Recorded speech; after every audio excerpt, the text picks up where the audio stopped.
हरिओम, नमस्ते, welcome again to my YouTube channel GK law classes.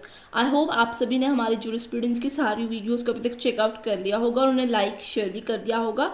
तो अगर आपने नहीं देखी, अभी जाके हमारे चैनल जीके लॉ क्लासेस पर उन्हें चेकआउट कर लीजिए। And if you are new to the channel, don't forget to hit subscribe button. तो आइए शुरू करते हैं जूरिस्प्रूडेंस के आखिरी दो हमारे जो पॉइंट्स रह गए लीगल कॉन्सेप्ट के, that is ownership and possession. उन्हें हम स्टार्ट करते हैं और इसी के साथ हम जूरिस्प्रूडेंस के एक ब्रीफ कॉन्सेप्ट को यहीं पे वाइंड अप भी करेंगे।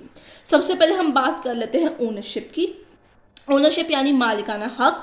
अगर आपके पास कोई भी प्रॉपर्टी है एंड उसके टाइटल डील्स आपके नाम पे बोलते हैं तो हम कहते हैं he is the owner of the property, यानी ओनरशिप राइट उस पर्सन के पास है जिसके पास राइट है to alienate dispose of his property the way he likes, to use his property for unrestricted indefinite time as he likes. So ownership is a right over a determinate thing, indefinite in point of user, unrestricted in point of disposition and unlimited in point of duration. इसका legal term में यही मतलब होता है और यही इसके characteristics भी होते हैं। आप देख सकते हैं मैंने कहीं कहीं पे जो है ओनरशिप के आगे आप देख सकते हैं मैंने अंडरलाइन भी किए हुए हैं वर्ड्स। मैं आपको बता देती हूँ उसके कुछ characteristics. That is the right to possess what your property, your land, the home you have or the thing, ठीक है। फिजिकल जिसकी एग्जिस्टेंस जो है आप प्रूव कर सकते हैं, यहाँ पे उसकी बात हो रही है, ठीक है। मूवेबल इमूवेबल दोनों की ही। Then the right to use and enjoy that thing, be it the land or other object. Right to capital destroy alienate the thing he likes, ठीक है। Perpetual right and it is indeterminate. Then residual rights and characters, ये सारे इसके हक होते हैं किसके, ownership के, ओनरशिप के कॉन्सेप्ट के नीचे। तो मैंने आपको उसके कैरेक्टरिस्टिक्स बता दिए हैं, उसका मतलब बता दिया है। आई होप आपको ओनरशिप का कॉन्सेप्ट थोड़ा थोड़ा समझ में आ रहा है। मालिकाना हक जिसके पास है, ओनरशिप उसे हम कहते हैं। उसके पास एक राइट होता है कि जिस मर्जी तरीके से प्रॉपर्टी को एलिनेट करे, संभाले, रखे, जिस मर्जी को दे दे आगे, ठीक है। इनडेफिनेट पॉइंट ऑफ टाइम की ड्यूरेशन के लिए अनलिमिटेड उसके पास राइट होता है अपनी प्रॉपर्टी के ऊपर। दो जो भी वो काम करे, प्रॉपर्टी का यूटिलाइजेशन करे, उससे कोई न्यूसेंस क्रिएट नहीं होना चाहिए या कोई दूसरी पार्टी हुई third person to his property और द थिंग वो इंजर्ड नहीं होना चाहिए। ये भी उसका एक ड्यूटी कह सकते हैं आप है, तो उसको ये चीज़ ध्यान में रखनी होगी। But for now because of this concept only आपको पता होना चाहिए what are the characterships of the owners, what are its characteristics and the kind of the ownership, क्योंकि इसी में सबसे ज़्यादा क्वेश्चंस पूछे जाते हैं specially from the point of view of UGC NET paper to law exam. Now what are the kinds, कुछ kinds आप देख सकते हैं सामने वीडियो पे लिखे हुए हैं, मैंने 4 लिखे हैं बेसिकली राइट्स, ठीक है। एक राइट और भी आता है इसके अंदर, मैं आपको बता देती हूँ। सबसे पहले sole and co ownership rights, sorry kinds. So it has sole owner यानी सिंगल ओनर, को ओनर आपको पता ही है, दो एक चीज के दो मालिक होंगे, ठीक है। Corporal, incorporeal, trust, beneficial ownership, legal equitable ownership. इस तरीके से वेस्टर्न कंटिंजेंट ओनरशिप भी आपकी होती है, ठीक है। इसको फिलहाल आपने सिर्फ पेन डाउन करना है, इस पर ज़्यादा फोकस नहीं करना, बस आपको बेसिकली काइंड्स पता होने चाहिए, उसका मतलब उसके कैरेक्टरिस्टिक्स पता होने चाहिए, जिसे आप अपने रजिस्टर में पेन डाउन कर लीजिए। At the point of your exam, जिस टाइम एग्जाम होगा, आप क्विक रिविजन के लिए इनको रेफर कर सकते हैं। आपको पता ही हमारी जितनी भी जूरिस्प्रूडेंस की आगे और भी जितने सब्जेक्ट्स की वीडियो आएंगी सारी कॉन्साइंस फॉर्म के अंदर ही होगी।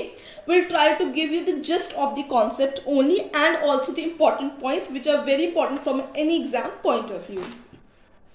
आगे चलते हैं, आप कोई ओनरशिप है, हम बात करते हैं अब अगले कॉन्सेप्ट की, पोजेशन। ना ओनरशिप एसिमुलेट्स एवरीथिंग, वो रह भी सकता है, वो यूज भी कर सकता है, वो फेंक भी सकता है, मतलब लाइक एनीथिंग। बट यहाँ पे जब हम पोजेशन की बात कर रहे थे, possession means only the physical control of the thing, that you can use that thing for certain time period but you do not have the right to dispose of it or to do any kind of construction or you do not have a indefinite the right of usage of that property जो owner के पास होती है, वो मालिक होता है। आपके पास सिर्फ जमीन को यूज करने के लिए एक सर्टन टाइम पीरियड तक जैसे आप रह सकते हो, उसकी पोजेशन है। यूजुअली आप टेनेंट्स देखिए, they have the possession to live in that property, इसके अलावा उनके पास कोई राइट नहीं है। दे हैव द राइट कि अगर कोई बिजली का बिल है या कुछ है वो भर देंगे, बट इसके अलावा जो ओनर के राइट्स होते हैं वो राइट सिर्फ ओनर के पास होंगे, टेनेंट लैंडलॉर्ड के पास होंगे, आई एम सॉरी, टेनेंट के पास नहीं होंगे। इसी तरीके से लीज जब लेते हैं तो हम जो देते हैं लीज होल्डर, मतलब जिसने लीज लेनी होती है आप हमारे ट्रांसफर ऑफ प्रॉपर्टी एक्ट में जाके भी देख सकते हैं, वहां पे भी हमने इन चीजों के बारे में बात की हुई है। तो जब हम उसको देते हैं लीज, किसी भी पर्सन को कोई लीज मांगता है फ्रॉम द लैंडलॉर्ड, तो उसको सिर्फ जमीन की पोजेशन दी जाती है, पूरी की पूरी जमीन उसके नाम नहीं कर दी जाती, उसके पास एक पोजेशन होती है ताकि वो कल्टीवेट करे, उस चीज को बेचे या उस प्रॉपर्टी के ऊपर रह ले आराम से, ठीक है। He has just that possession, उसका बस एक कंट्रोल होता है over the physical things. So possession means the physical control over a thing and an object, ठीक है। सिर्फ उसकी फिजिकल यूटिलाइजेशन तक ही पोजेशन सीमित होता है। इसके दो इंपॉर्टेंट एलिमेंट, और इस पे बहुत बड़ी प्रीवियस ईयर्स में क्वेश्चन आ चुके हुए हैं। एनिमस डोमिनी यानी the intention to control that thing, and corpus यानी द फिजिकल ऑब्जेक्ट जिसके ऊपर आपने बेसिकली कंट्रोल करना है, जिसकी पोजेशन आपने लेनी है। So animus domini and corpus domini, इसके दो एलिमेंट रहते हैं। Then we comes to the kind of possession. Now you see mediate, intermediate, then you have the another adverse constructive possession, ठीक है। आप 12 साल से ज्यादा रह गए, आप एडवर्स पोजेशन डिमांड करते हैं, फिर केस फाइल करते हैं कि भाई टाइटल हुड मेरे पास आना चाहिए, पोजेशन होल्डर के पास। कंस्ट्रक्टिव पोजेशन है, रेस नालिस पोजेशन है, जब किसी भी जमीन का कोई मालिक नहीं होता, it is just a free land, ठीक है, इसका कोई ओनर नहीं है, सरकार ने भी उसके ऊपर इस चीज नहीं लिया हुआ। इन दैट सर्कमस्टांसेस हम उसे कहते हैं रेस नालिस पोजेशन, कि उसने अपने आप उस पर बना के रहना शुरू कर दिया है। इसके अलावा concurrent, duplicate, corporal, incorporeal possessions भी इसमें कैलकुलेट की जाती है। बट इंपॉर्टेंट ये तीन है जो मैंने सामने आपके वीडियो के अंदर मेंशन किया, आप इन सबको पेन डाउन कर लीजिए, बहुत ही इंपॉर्टेंट कॉन्सेप्ट है, ठीक है। इसी के साथ आपका जूरिस्प्रूडेंस का कॉन्सेप्ट यहीं पे कंप्लीट होता है। अगर आपको कोई भी डाउट है, you can let me know in the comment section, I am happy to help you out. And आपको अगर ये वीडियो पसंद आई है तो उसे लाइक शेयर जरूर कीजिएगा, चैनल को सब्सक्राइब करना भूलिएगा मत। आई will see you with another subject. अगर आपको कोई पर्टिकुलर सब्जेक्ट पढ़ना तो आप उसका मेंशन भी हमें कमेंट सेक्शन में ही लिख के दीजिएगा। I wait for you all to view this video and don't forget to subscribe the channel. I will see you again.